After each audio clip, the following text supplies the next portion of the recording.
Yet, though he had long had knowledge of it, Chichikov had said to the association's emissaries when sent to buy him over, "The time is not yet."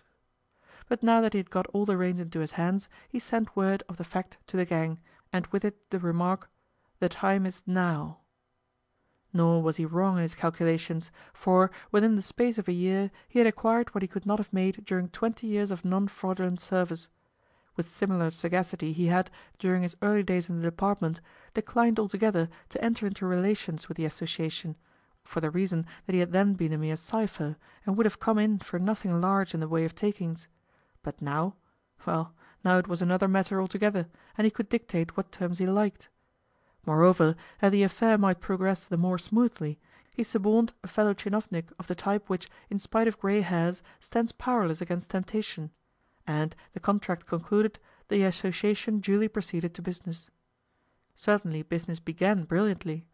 But probably most of my readers are familiar with the oft repeated story of the passage of Spanish sheep across the frontier in double fleeces which carried between their outer layers and their inner enough lace of Brabant to sell to the tune of millions of roubles; wherefore I will not recount the story again, beyond saying that those journeys took place just when Chichikov had become head of the Customs, and that, had he not a hand in the enterprise, not all the Jews in the world could have brought it to success.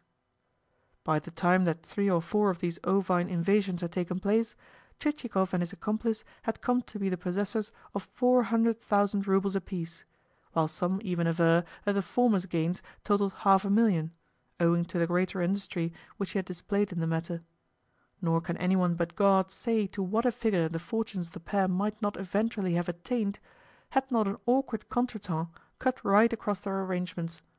That is to say, for some reason or another, the devil so far deprived these tchinovniks conspirators of sense as to make them come to words with one another, and then to engage in a quarrel.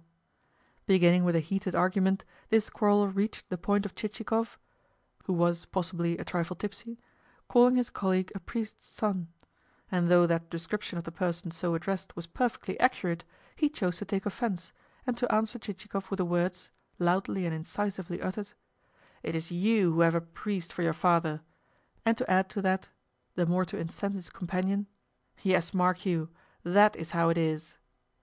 Yet, though he had thus turned the tables upon Chichikov with the 2 quoque, and then capped that exploit with the words last quoted, the offended tchinovnik could not remain satisfied, but went on to send in an anonymous document to the authorities.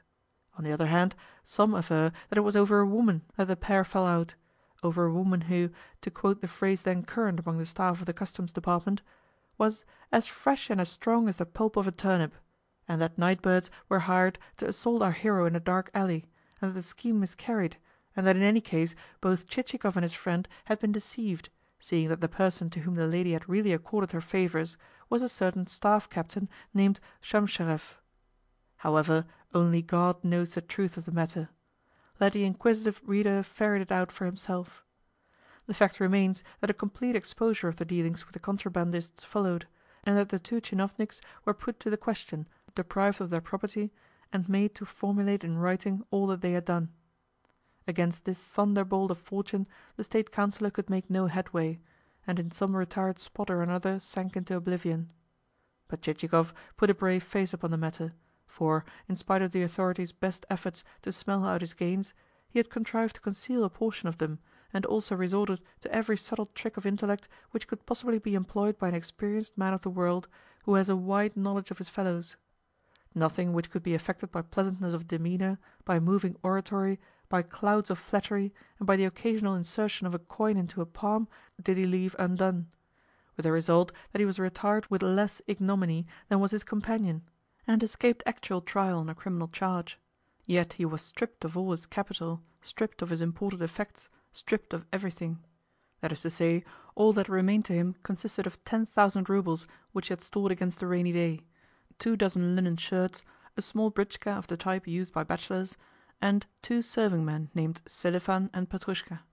Yes, and an impulse of kindness moved the tchinovniks of the Customs also to set aside for him a few cakes of the soap which he had found so excellent for the freshness of the cheeks.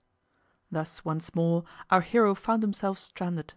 And what an accumulation of misfortunes had descended upon his head!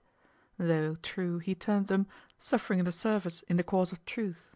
Certainly one would have thought that, after these buffetings and trials and changes of fortune, after this taste of the sorrows of life, he and his precious 10,000 roubles would have withdrawn to some peaceful corner in a provincial town, where, clad in a stuff dressing-gown, he could have sat and listened to the peasants quarrelling on festival days, or, for the sake of a breath of fresh air, have gone in person to the poulterer's to finger chickens for soup, and so have spent a quiet, but not wholly useless, existence. But nothing of the kind took place, and therein we must do justice to the strength of his character. In other words, although he had undergone what, to the majority of men, would have meant ruin and discouragement and a shattering of ideals, he still preserved his energy. True, downcast and angry, and full of resentment against the world in general, he felt furious with the injustice of fate, and dissatisfied with the dealings of men. Yet he could not forbear courting additional experiences. In short, the patience which he displayed was such as to make the wooden persistency of the German, a persistency merely due to the slow, lethargic circulation of the Teuton's blood, seem nothing at all, seeing that by nature Chichikov's blood flowed strongly, and that he had to employ much force of will to curb within himself those elements which longed to burst forth and revel in freedom. He thought things over, and, as he did so, a certain spice of reason appeared in his reflections. "How have I come to be what I am?" he said to himself. "Why has misfortune overtaken me in this way? Never have I wronged a poor person, or robbed a widow, or turned anyone out of doors. I have always been careful only to take advantage of those who possess more than their share. Moreover, I have never gleaned anywhere but where everyone else was gleaning, and, had I not done so, others would have gleaned in my place. Why then should those others be prospering, and I be sunk as low as a worm? What am I? What am I good for? How can I, in future, hope to look any honest father of a family in the face? How shall I escape being tortured with the thought that I am cumbering the ground? What, in the years to come, will my children say, save that 'our father was a brute, for he left us nothing to live upon'?" Here I may remark that we have seen how much thought Chichikov devoted to his future descendants. Indeed, had not there been constantly recurring to his mind the insistent question, "What will my children say?" he might not have plunged into the affair so deeply. Nevertheless, like a wary cat which glances hither and thither to see whether its mistress be not coming before it can make off with whatsoever first falls to its paw (butter, fat, lard, a duck, or anything else), so our future founder of a family continued, though weeping and bewailing his lot, to let not a single detail escape his eye. That is to say, he retained his wits ever in a state of activity, and kept his brain constantly working. All that he required was a plan. Once more he pulled himself together, once more he embarked upon a life of toil, once more he stinted himself in everything. Once more he left clean and decent surroundings for a dirty, mean existence. In other words, until something better should turn up, he embraced the calling of an ordinary attorney, a calling which, not then possessed of a civic status, was jostled on every side, enjoyed little respect at the hands of the minor legal fry, or indeed at its own, and perforce met with universal slights and rudeness. But sheer necessity compelled Chichikov to face these things.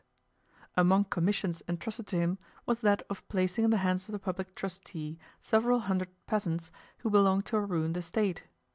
The estate had reached its parlous condition through cattle disease, through rascally bailiffs, through failures of the harvest, through such epidemic diseases that had killed off the best workmen, and last but not least through the senseless conduct of the owner himself, who had furnished a house in Moscow in the latest style, and then squandered his every kopeck, so that nothing was left for his further maintenance, and it became necessary to mortgage the remains, including the peasants, of the estate. In those days mortgage to the treasury was an innovation looked upon with reserve, and, as attorney in the matter, Chichikov had first of all to entertain every official concerned. We know that, unless that be previously done, unless a whole bottle of Madeira first be emptied down each clerical throat, not the smallest legal affair can be carried through. And to explain, for the barring of future attachments, that half of the peasants were dead. "And are they entered on the revision lists?" asked the secretary. "Yes," replied Chichikov. "Then what are you boggling at?" continued the secretary. Should one soul die, another will be born, and in time grow up to take the first one's place.